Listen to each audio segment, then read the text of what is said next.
আপনারা জানেন আমরা ফৌজদারি কার্যবিধির ৫৪ ধারায় আসামি মাসুদুর রহমান, এই আসামির দেশের বাড়ি হচ্ছে বামনবাড়িয়ার নাসিরনগর থানায়।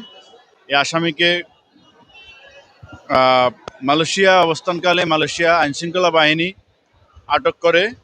কেন আটক করে? এই আসামি তালেবান, হামাস এবং আল কায়দা সহ বিভিন্ন নিষিদ্ধ সংগঠন, নিষিদ্ধ জঙ্গি সংগঠনের পক্ষ হয়ে লেখালেখি এবং বিভিন্ন ভিডিও অডিও ফোর্স দেয় এবং মালয়েশিয়া অবস্থানরত বিভিন্ন দেশের নাগরিকদের জঙ্গি কার্যক্রমে সংক্ষিপ্ত করার জন্য উৎসাহ যোগায়। এই অপরাধে এই আসামিকে মালয়েশিয়ান আইনশৃঙ্খলা বাহিনী গ্রেপ্তার করে বাংলাদেশে প্রেরণ করে যখন বাংলাদেশ ইমিগ্রেশনে হস্তান্তর করে, তখন আমরা এই আসামিকে বিমানবন্দর থানা জিডি নং ১৪০১ তারিখ ২৫/২/২৬ অনুকূলে আমরা ফৌজদারি কার্যবিধির ১৫৪ ধারা মোতাবেক আজকে বিজ্ঞ আদালতে উপস্থাপন করি এবং ৫ দিনের রিমান্ড চাই।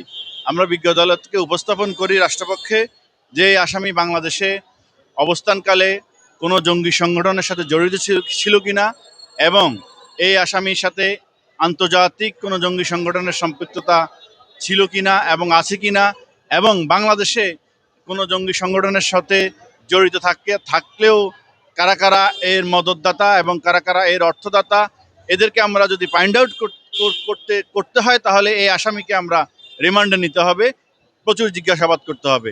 বিজ্ঞ আদালত আমাদের বক্তব্য শুনে এবং তদন্তকারীর বক্তব্য শুনে এই আসামিকে 2 দিনের রিমান্ড মঞ্জুর করেন।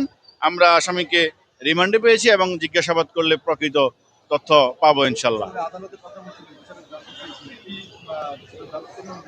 এই আসামিকে বিজ্ঞ আদালত সরাসরি জিজ্ঞেস করেছে, আপনাকে যে অভিযোগে আজকে বিজ্ঞ আদালতে উপস্থাপন করা হয়েছে, আপনি মালয়েশিয়া করাকালীন সময় আসলে কি এই ধরনের কোনো কর্মকাণ্ডে লিপ্ত ছিলেন কিনা?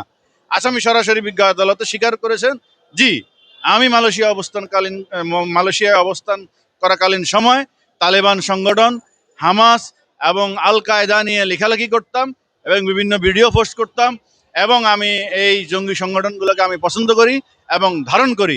এই অপরাধে আমাকে মালয়েশিয়া পুলিশ গ্রেপ্তার করেছে, এটা সত্য। বিজ্ঞ আদালতে উনি স্বীকার করেছেন সরাসরি।